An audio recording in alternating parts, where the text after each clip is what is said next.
এই কাশ্মীরের এই জঙ্গিগুলো ট্যুরিস্টগুলোকে মারার আগে এটা জিজ্ঞেস করেনি তোমার ল্যাঙ্গুয়েজ কি, মাদার টাং কি, কোন কাস্টে বিলং করো। তারা একটা জিনিসই জিজ্ঞেস করেছিল, তুমি হিন্দু না মুসলিম, ব্যাস।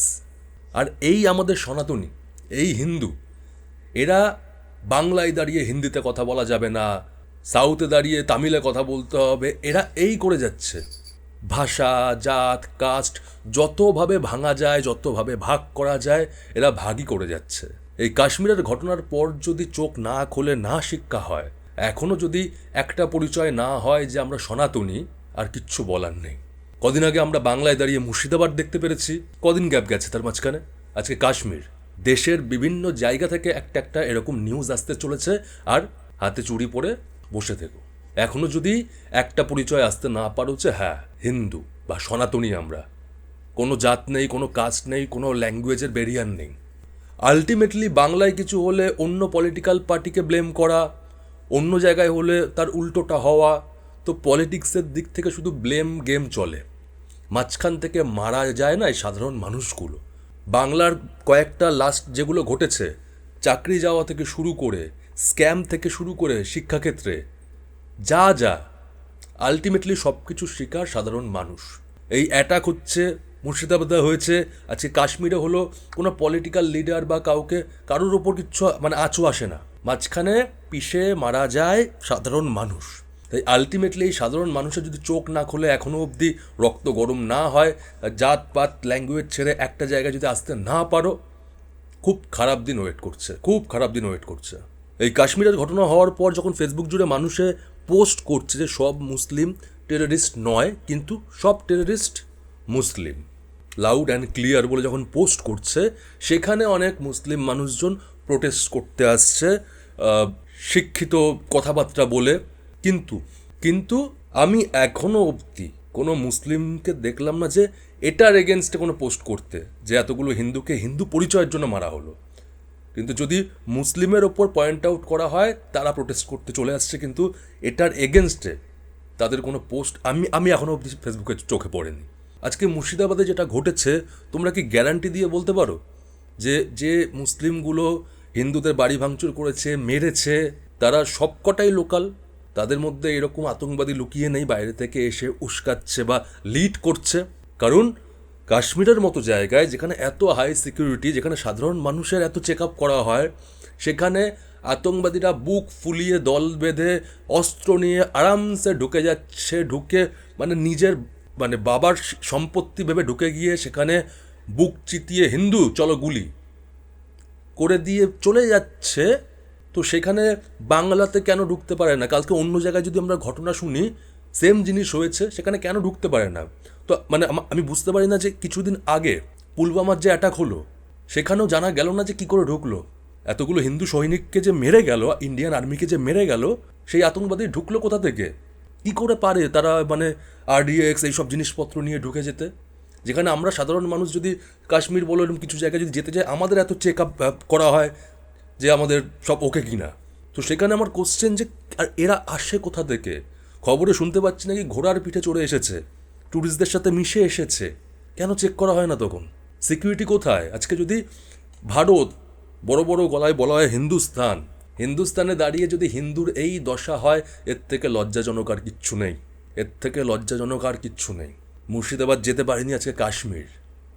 এখনও যদি কোনো স্টেপ না নেওয়া হয়, এইটা দেশের বিভিন্ন কোণা থেকে আসবে, বাংলা, কাশ্মীর, কালকে অন্য জায়গায় হবে। আর এই পাকিস্তানের ক্ষেত্রে ইন্ডিয়া সারা জীবন শুধু রিয়াকশান দিয়ে গেছে। পাকিস্তানের যখন মন হয়েছে, ইচ্ছা মতো প্ল্যান করেছে, দেশে জঙ্গি পাঠিয়েছে, আমাদের দেশকে, আমাদের দেশের মানুষকে, আর্মিকে ক্ষতবিক্ষত করে মেরে বেরিয়ে গেছে। তারপর ইন্ডিয়া গিয়ে রিয়াকশানে অ্যাটাক করেছে। আজ অবধি কখনো ইন্ডিয়া নিজে থেকে অ্যাটাক করেনি। আমার মুখের কথায় অনেকে ডাউট হতে পারে, আমি চ্যাট জিপিটিতে জিজ্ঞেস করেছিলাম যে ইন্ডিয়া কি কখনো নিজে থেকে পাকিস্তানের ওপর অ্যাটাক করেছে? তো সেখানে উত্তর এসেছে, হ্যাঁ, ইতিহাসে এমন কিছু ঘটনা আছে যেখানে ভারত নিজে থেকে পাকিস্তানের ওপর আক্রমণ করেছে, তবে তা সাধারণত প্রতিক্রিয়ামূলক বা কৌশলগত উদ্দেশ্যে। নিচে কিছু উল্লেখযোগ্য উদাহরণ দেওয়া হলো। প্রথমে রয়েছে 1965 সালের যুদ্ধ। 1965 সালে পাকিস্তান অপারেশন জিব্রাল্টার চালায়, যার মাধ্যমে পাকিস্তানি বাহিনী কাশ্মীরে অনুপ্রবেশ করে এর প্রতিক্রিয়ায় ভারত পশ্চিম পাকিস্তান পূর্ণমাত্রায় সামরিক আক্রমণ চালায়। এই যুদ্ধ 17 দিন স্থায়ী হয় এবং উভয় পক্ষের ব্যাপক ক্ষয়ক্ষতি হয়। যুদ্ধের সমাপ্তি ঘটে তাশখান্দ চুক্তির মাধ্যমে, যা সোভিয়েত ইউনিয়ন এবং যুক্তরাষ্ট্রের মধ্যস্থতায় সম্পন্ন হয়। তো এখানেও ফার্স্ট পাকিস্তান কাশ্মীরে জঙ্গি পাঠায়। 1971 সালের যুদ্ধ। 1971 সালে পূর্ব পাকিস্তান মানে বর্তমান বাংলাদেশ, পাকিস্তানি সেনাবাহিনীর দমন পীড়নের ফলে প্রায় 1 কোটি শরণার্থী ভারতে আশ্রয় নেয়। এই মানবিক সংকটের প্রেক্ষিতে ভারত পূর্ব পাকিস্তানে সামরিক হস্তক্ষেপ করে এবং 3 ডিসেম্বর পাকিস্তান পশ্চিম ফ্রন্টে ভারতের উপর আক্রমণ চালায়। এরপর ভারত পশ্চিম পাকিস্তানে পূর্ণমাত্রায় আক্রমণ শুরু করে। এই যুদ্ধের ফলস্বরূপ বাংলাদেশ স্বাধীনতা লাভ করে। সেখানটাতেও ইন্ডিয়া চুলকাতে যায়নি কখনো।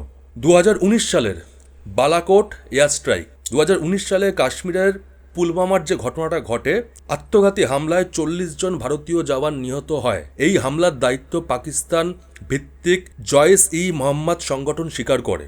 এর প্রতিক্রিয়ায় ভারত পাকিস্তানের বালাকোটে একটি সন্ত্রাসী প্রশিক্ষণ শিবিরে বিমান হামলা চালায়। এই হামলা ছিল পাকিস্তানের ভূখণ্ডে ভারতের প্রধান এবং প্রথম বিমান হামলা বা এয়ার স্ট্রাইক। তো এর থেকে আমরা এটা বুঝতে পারছি যে ভারতের কখনো নিজের কাজ ছেড়ে এগুলো করতে যায় না। বরাবরই পাকিস্তান ভারতকে টার্গেট করে অ্যাটাক করে, তারপর ভারত সেটা রিয়াকশানে গিয়ে হামলা চালায় বা অ্যাটাক করে। আর বাংলাদেশের স্বাধীনতার সময় সেখানটায় সে হেল্প করার জন্য, যেহেতু এত শরণার্থী এসেছিল, ভারত হস্তক্ষেপ করেছিল, তারপরে অ্যাটাক হয়েছে। তো ভারত সব সময় অ্যাকশানের রিয়াকশান করেছে। কিন্তু এই অ্যাকশানের রিয়াকশানে যে এই যে আমাদের এতগুলো পুলওয়ামাতে আর্মি চলে গেল, তো এই অ্যাকশানের রিয়াকশান, এই প্রসেস চললে এটার কোনো শেষ হবে না। আজকে এটা হবে, একটু শান্ত হতে পারবে না, কদিন পর আবার একটা ঘটনা।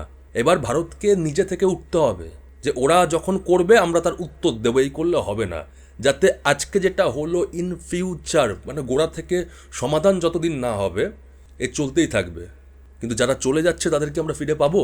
সেই পরিবারগুলোকে আমরা কি ফিরিয়ে দিতে পারবো তাদের সন্তান? তাই ভারতকে এবার ভাবতে হবে যে গোড়া থেকে নির্মূল করার, যাতে 2 দিন পর পর এই ঘটনা না হয়। এত সিকিউরিটি থাকতে কি করে ঢোকে জঙ্গি? তোমরা প্লিজ কমেন্টে জানিও যে এর সলিউশন তোমাদের কি মনে হচ্ছে, কি হতে পারে, কোন জিনিসটা করলে আর দ্বিতীয়বার মানে এই রকম অ্যাটাক করার ভারতের সাথে মানে পাকিস্তান সাহস পাবে না, বা কোন ফ্লসগুলোর জন্য আমাদের এই সিকিউরিটি কোথায় চলে আসছে, কি করে জঙ্গি আমাদের দেশে, কোথায় ফ্লস রয়েছে, প্রবলেমটা কোথায়? তো তোমাদের ওপিনিয়ন অবশ্যই কমেন্টে জানিও। আর ভিডিও শেষে লাস্ট কথা আমি বারবার একটাই বলবো, একটা পরিচয় হোক, তুমি সনাতনী, তুমি পাঞ্জাবি, তুমি শিখ, বিহারি, না কি কি ভাষায় তুমি কথা বলো, কি কাজ তোমার, এগুলোকে এবার ছাড়ো। যে জিনিসটা শুরু দেখছো, লং টার্মে হয়তো চিত্র দেখতে পাচ্ছ না, বাট এইভাবেই হিন্দু কমতে থাকবে। আর হিন্দু যত নিজেদের মধ্যে ভাগ হয়ে থাকবে সেটা সুযোগ নেবে। Wake up.